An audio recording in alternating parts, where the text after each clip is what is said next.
So my journey to work on climate change over the past decade took me through 25 years of working on all of the really great mainstream public health issues, largely in America, but many of these same issues affect people around the world. And one thing that I learned through that journey is all of the incredible public health victories that we have made, to the extent that communication was a part of the victory, and I would contend that communication is always a part of our victory in public health, we have learned one really important thing. As Megan was saying, it's the power of simple, clear messages, repeated often by a variety of trusted voices. Every public health victory you can personally bring to mind, I promise you, this was at the heart of the strategy. It wasn't the entire strategy, but it was an incredibly important part of the strategy. When I say simple, clear messages, the reason why that is so important is because of the way the human mind works. It's a paradox of communication that the less we say, the more we're heard. So we've heard a lot today. We've heard a lot of complicated information today. It's all important, but it falls directly into that conundrum of hearing too much. It's simply difficult for us as human beings to process it. My dear friend and mentor, Baruch Fishoff, likes to say, he's one of the world's leading experts on risk communication. He likes to say that, what does he like to say, Ed? Here we go, I got it. He says that people simplify. Our role as risk communicators is to help people simplify appropriately, okay?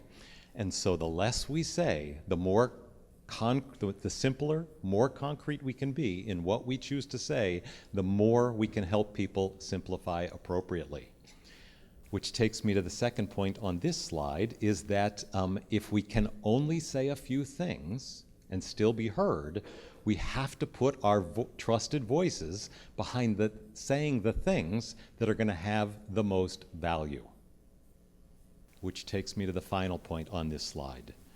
The best asset we have in identifying the facts, the information that is going to have the most value is research. Audience research.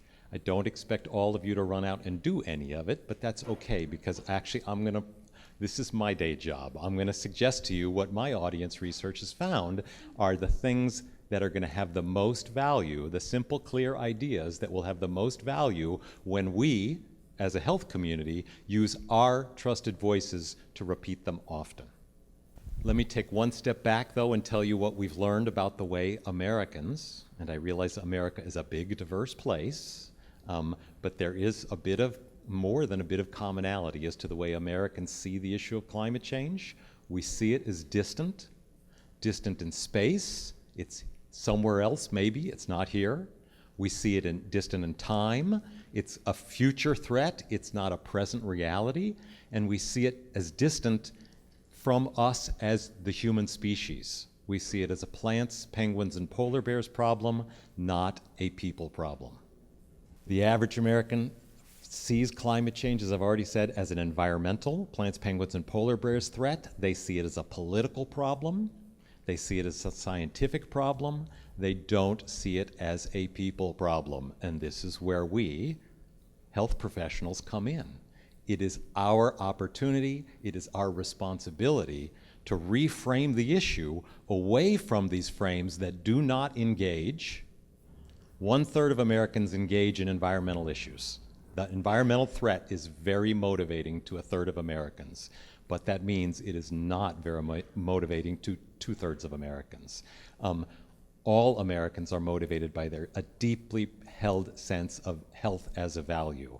So the language that you speak is a language that will engage every American. And the third and final point on this slide is what we've learned about what Americans understand about the health relevance of climate change.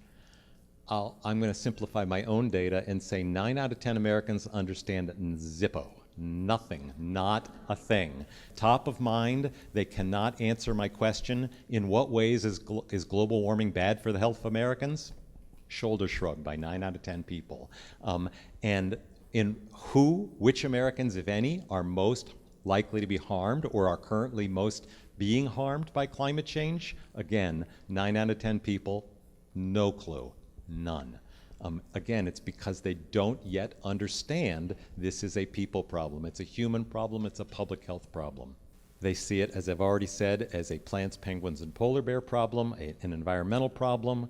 They see it as a scientific problem, which is inherently off-putting to most people because most people are not terribly scientifically literate. It's complicated, it's confusing, and they don't really want to think about that. Even more off-putting is they see it as a political problem, and you know, in politics, you're either with us or you're against us, and this is really, really a part of our problem today. Yes, I've heard many times today, and I agree with the statement that this is a political problem, but that is not the best way to engage the public in it. They already understand it's a political problem, and they don't want to hear any more about the politics. This is what they want to hear about. They want to hear about the way climate change affects them, their family, their loved ones, their friends, their neighbors. If it's not about us, they're probably not going to be listening. So I said before, I made a statement before about what the public thinks. You know me well enough, even in the past 5 minutes, to know I don't really believe there's such a thing as the public. With regard to global warming, we've identified 6 distinct views about resident in the public about global warming. We call them Global Warming 6 Americas. I'm not going to go over all 6. I just want to introduce you very briefly to the 2 end points on this continuum. On the left, we've got a group that are called that we call the alarmed. Currently about 13%. They completely get the fact that climate change is bad, human-caused, serious. Fortunately, most of them to some degree believe it's solvable. On the other end of the continuum, we've got a group that we call the dismissive. They are the equal and opposite. Equal in the sense that they too are currently about 13% of the public, opposite in the sense that they have reached the exact opposite conclusion of the alarmed. They don't believe it's real. If it is real, it's certainly not human caused, and even if it is real and human caused, it isn't a threat. The 5 key beliefs that largely determine where a person falls on that 6 Americas continuum are the 5 key beliefs on the left-hand side of this slide. I can do it in 10 words. It's real, meaning global warming is real. It's human-caused. It's serious for us, not just plants, penguins, and polar bears. It's solvable, or as I sometimes like to say, there's hope. Megan's point, which is so important. And then the most fundamental belief of all, which is over on the extreme left-hand side of this slide, experts agree. Experts agree that human-caused climate change is happening. The reason why that one is so fundamental is because it has been the opposite of that, experts don't agree, has been the #1 talking point of the climate denial campaign for the past 15 years. They have put a lot of time and energy into convincing us that there's a lot of disagreement among the experts. Therefore, it would be premature for us to allocate public resources or even private resources to address a problem until the experts decide. Well, for the average American, for almost all Americans for whom this is a very complicated, confusing issue, as long as they believe experts disagree, it is a perfect excuse for them not to pay attention. And let me actually walk you through the current data on these 5 key beliefs. So currently, as of spring of this year, our most recent survey showed that 63% of the public believes it's real. Only 52% of the public believes climate change is human-caused. Only 9% of the public estimates the scientific agreement at 90% or more. The scientific agreement is actually at very minimum 97% of climate scientists are convinced that human-caused climate change is happening, yet only 1 out of 10 members of the public believe it. The average estimate is about 60%. So we're not doing very well on that one. It harms people, only about 1/3 of Americans. And it's solvable, only about half of Americans. So I want to take these big 5 ideas, these 5 key beliefs, and I want to use them to suggest 3 key messages that every one of us in this room should be conveying.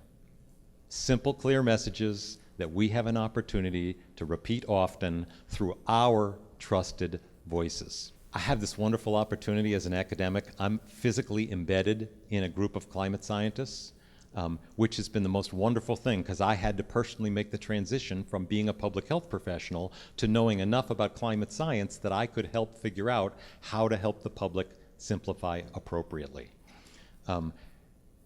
I can tell you that even 9 years into this, I'm still feeling a little uncertain about a lot of the details.